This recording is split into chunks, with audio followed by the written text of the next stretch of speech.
Here are 15 bourbons that you can buy right now for under $50.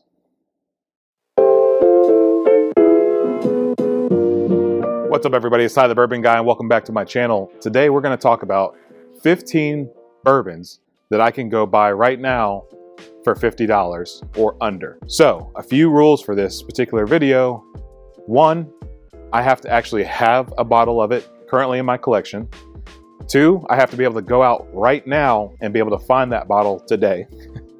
Three, I have to obviously have it under $50. So the idea was, if you only have $50 or maybe you're trying to spend 50 or less, what can you go in right now and go buy? And I think there's an overwhelming amount of bourbon right now. So here is my list of 15 different bottles that if somebody handed me $50 and said, go buy what you want, I would come out of that store with one of these 15 bottles. Let's get started. I'm just gonna call it an honorable mention, maybe. 1792 Bottled in Bond and Buffalo Trace. Now, both of these bottles are great bottles for sure. Buffalo Trace, I know, is hit or miss depending on where you're at. So that's why I'm leaving it off. I can still actually find this in my area for under $50 for sure. So not an issue there, but for me, I just felt like it's kind of a given almost at this point. I feel like you don't really need me to convince you to go buy Buffalo Trace. You get it, right? But some areas still can't find that, and I don't want to spend any more time on that than we need to. The 1792 Bottled in Bond is a fantastic product. I think it's kind of underrated in my opinion. I think the small batch kind of gets the introductory folks. The full proof gets all the enthusiasts, and Bottled in Bond kind of sits in the middle. But in my opinion, it's one that has a lot of flavor, even at 100 proof, is still approachable at that 100 proof mark, and is a fantastic bottle. All right, starting at 15, we're gonna work our way back. No particular order other than the price, I guess, but that's pretty much how I determined this order. Not a matter of this whiskey's better than this or whatever the case is. But starting at number 15, Wild Turkey 101. Now, again, this is one that doesn't really need much for me to say. I mean, everybody's probably tried it. I will say, if it's been a long time since you've had it originally, maybe your college days or maybe back in the day or whatever, go back and try it again. I think, you know, at least for me, my palate's kind of evolved over time and I can appreciate it a little bit more, and I drink it in a different way than I used to drink it back in the day. So, Wild Turkey 101, great for drinking it neat, not an issue, have it on the rocks. You can mix it, cocktails, whatever. It's anything you need it to be. It's a perfect bottle. All right, number 14 on the list, we're going to stay with Wild Turkey. This is the Russel Reserve 10-year. Now, this bottle is actually one that's one of my favorites. It's one of my go-to daily sippers, and it's one that, again, I don't know if it's just underrated because of the availability, because it's everywhere. I mean, in my area, I can go to Target and go buy this bottle. It's not an issue, you know, so this one is widely available. A fantastic whiskey. You get a 10-year age-stated bourbon. I don't know what else you could ask for. Under $50. This is an amazing one, and this is one that I typically like to drink neat. All right, number 13, we're going with Old Forester 100 proof. Now, this one is one that, again, a lot of people are familiar with, a lot of people enjoy. It's one that I couldn't get on board with for a while, and over time, I kind of kept coming back to it. And then eventually I was like, I think I get it. I think I understand why people enjoy this one as much as they do.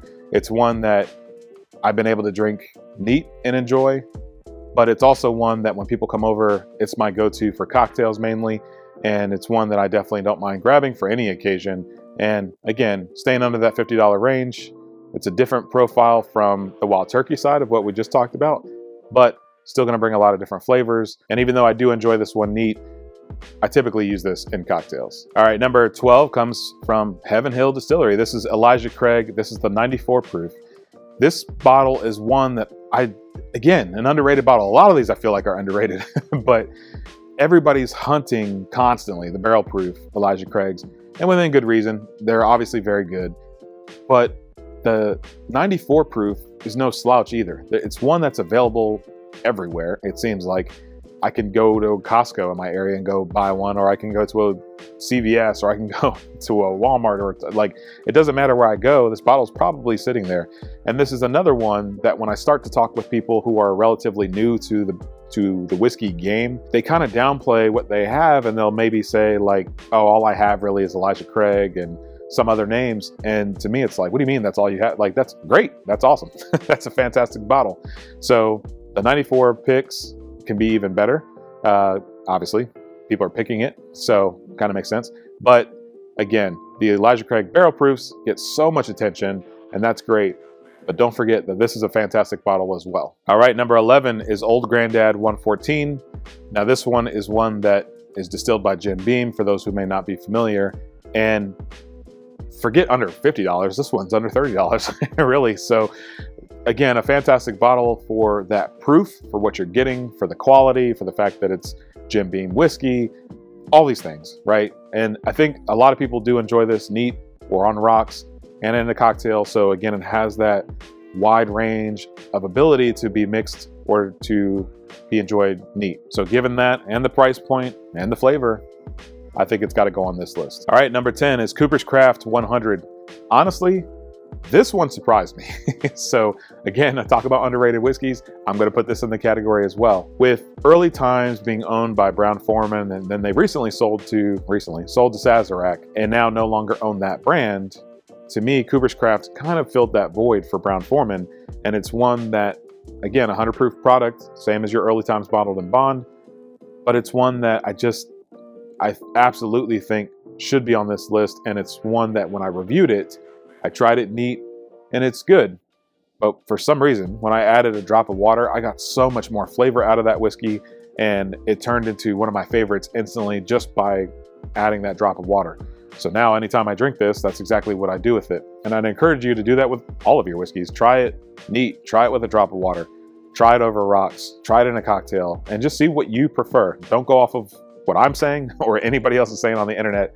Try it for yourself and see what you prefer when you're drinking your whiskey. All right, number 9, Green River Wheated Bourbon. This one, again, I keep saying it, it surprised me. I don't know why I'm surprised of anything anymore. I should just drink whiskey, right? So this particular one I actually reviewed, and when I did, it was like jelly and toast, and it had a level of sweetness and flavor there, but at that proof, it wasn't overpowering. It was very approachable, very drinkable. I think a wide range of people will enjoy it, so it's got that mass appeal, and it's not one that I would typically probably put in a cocktail. I don't know that I've ever put it in a cocktail, but for me personally, I would like to drink this one neat. All right, number 8, Michter's. Michter's Bourbon is one of the bottles that when people are first getting into whiskey, if they're looking for something for themselves, or if somebody's looking for a gift for whiskey fans or family, friends, or whatever the case is that enjoy whiskey and you're looking for a gift, a lot of the times I recommend the Michter's Bourbon just because it's just one that's everybody seems to enjoy. I don't really know that I've ever come across anybody that didn't like this bottle. I'm sure they're out there, but again, I just haven't come across those people. Michter's seems to still have that mass appeal.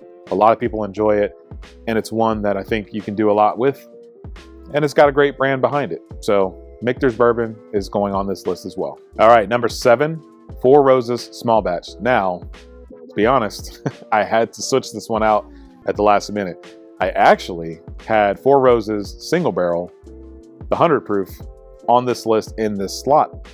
But when I went to my collection, I realized that I no longer have that bottle. They are all barrel strength store picks. So not fair, that's part of the rules. Rules are rules. And so I got to adjust. And so I'm going to go with Four Roses Small Batch. I'm going to stay in the same distillery, and we're just going to pick a different product because I think that any whiskey that introduces you to Four Roses is a good one to have. If you first had small batch, if you first had single barrel, whatever the case is, those are both great products that are under $50. Select is over. Otherwise, that would be on this list. But I've just enjoyed all of Four Roses products. There's different store picks and things like that that I've enjoyed more than others, and sometimes they can drink kind of hot depending on the pick. That's a whole different deal. But for this, I think this deserves to be on the list. And I think if this is a bottle you enjoy, you'll be able to enjoy this everywhere, because whether you go to an airport or whether you go to a hotel bar or whatever, chances are they have this bottle. And if they don't, you probably shouldn't hang out there anyway. But either way, I think this one should be on the list as well. All right, number 6, Chattanooga Whiskey's Cask Strength Bourbon 111. So I think I got it all in there. Chattanooga Whiskey is, as a whole brand, I feel like is underrated. I actually just did a review of their white port finished bourbon, and that wowed me. But I've already enjoyed so many of Chattanooga Whiskey's products I don't know that there's one that I've disliked so far. And so when I see people say or comment on those videos and say that I've thought about, you know, buying a Chattanooga whiskey bottle, but I'm not really sure, or whatever the case is, they've got a 91, they've got a 111, and they've got a bottled and bond. I haven't double checked the prices, but I would assume that they're all under $50. And at that price range and that quality, I think you should try all of them. Figure out which one you enjoy the most. But because I think proof sometimes can have more flavor, when it comes to bourbon at least, I went with the 111. All right, number 5, we're getting close. Speaking of proof having more flavor, Maker's Mark cask strength is on this list for me, because Maker's Mark, for those that may not be as familiar, they just make Maker's Mark whiskey. That's it. That's what they make. They make one type of whiskey. Now what they do with it and the different proof points, and they're lately starting to mess around with the ages and state profiles. Of course, all of those things will have an impact on the whiskey, but in general, the whiskey they make is very, very good. And I've had a chance to try it directly out of the barrel, and that's as close as you're gonna get when you have this bottle. And I think there's a lot of flavor there. It makes me wish all Makers fans tried this at least once, because I think if you enjoy Makers at a lower proof, you'll enjoy this one. There's so much there. I think 101 also is a very good offering. It just bumps it up just enough to get more flavor out of that. And so I'm excited to see what else Maker's Mark does, but right now we're gonna stick with the cask strength, and we're going with that for on this list of under $50 bottles of bourbon. All right, number 4, New Riff Bottled and Bond is a fantastic bottle. It's at least 4 years old. We know that from the Bottled and Bond. And the thing with New Riff is I was such a fan of the brand overall. Super excited for the whiskey to come out. And when it did, when it first hit Indiana years ago, I was blown away by it, ran out and grabbed it. I was so excited about it. Got a chance to talk with them at the distillery. Just enjoy the brand overall. I also know that that can impact my thought process when it comes to whiskey. I've actually blinded different Bottled and Bond bourbons, and I think each time I've done the blinds, New Riff actually wins. And it's like a weird thing to me, because I know that I like the brand, sure. I know the whiskey's good, sure. But to put it in a blind with other Bottled and Bond products and things like that, and for it to still come out on top, I must really like this whiskey. It's a great whiskey in my opinion. I really enjoy this profile that they've selected, obviously, and I think it deserves to be on this list. All right, let's stick with Bottled and Bond. Number 3, Heaven Hill Bottled and Bond Bourbon. This one is one that when they increased the age statement to 7 years from the 6 prior, and then along with the change in packaging, and people were upset in the beginning. I think those days are over now. I think people seem to flock to the Heaven Hill Bottled and Bond, the new version. And I don't know, I haven't heard any complaints since then. I heard the complaints in the beginning, but I think people really understood that this is a very good product. The price is not crazy, still under that $50 range, at least in my area. It's just one that's available here, again, very important, available here, and one that I can go get under $50. It's a great bottle. I know several different publications and things like that have rated this as their #1 whiskey of the year, all that type of stuff. And I understand that for sure. I think it's a great bottle. And I think in general, Heaven Hill just makes excellent whiskey. See, I wasn't joking when I said, let's stick with Bottled and Bond bourbons. This particular one is number 2, Bardstown Bourbon Company's Origin Series. This is their Bottled and Bond Wheated bourbon. This is their wheated mash bill, 100 proof product, fantastic packaging. I think they're killing the game when it comes to packaging. The quality behind their whiskeys is great. I do think that there's a few different whiskeys on this list that I might grab before this one, but there's so many other people that I've talked to that just love this bottle. And so it's one that I definitely think is on the list for myself, but it's also on the list in terms of, if, you know, gift giving, things like that. This is a bottle that looks very nice. It's a great gift. It's a great bottle to own. And when I open this bottle up and share it with whoever, I know they're going to enjoy it as well. So all those things said, this one's on the list. All right, that's it. We're down to number 1. And again, as a reminder, no particular order. This is just the order of price, reverse order, I should say. Started at the cheapest and then worked my way up to that $50 mark. So we're getting closer and closer to 50, but we're down to number 1. Still Austin, single barrel, cask strength. This bottle is, not even just this bottle, but still Austin in general, has done a fantastic job of, 1, keeping bottles affordable. Sometimes with craft whiskey, it can just get kind of out of control. And I understand that that's their pricing that they have to go with for different things just to cover some of their costs. I get it. but for a craft distillery to keep costs low in order for people to be able to try their whiskeys. It's one thing to have like your everyday sipper or, you know, some type of basic offering, 90 something proof, whatever. It's another to have a single barrel cask strength that still makes it under the $50 range. And there's particular stores that knock the prices down a little bit and things like that.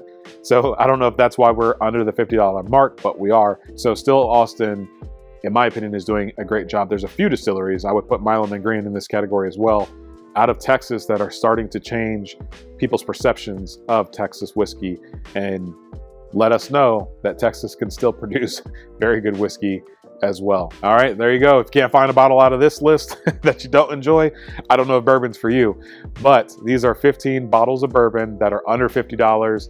Hopefully this helps. Hopefully you can find one of these that you enjoy. I would recommend trying several different ones if you haven't already. And let me know which one is your favorite. Which ones do you typically gravitate to? And the other thing I would say too is keep in mind that I've said this before, but whether it's myself or somebody else on the internet telling you what to like or dislike, throw all of that out of the window and just go try whiskey for yourself and find a bottle that you actually enjoy. That does it for today. Thank you so much for tuning in. Thank you all for all of the support to the channel, and I'll see you in the next one. Cheers.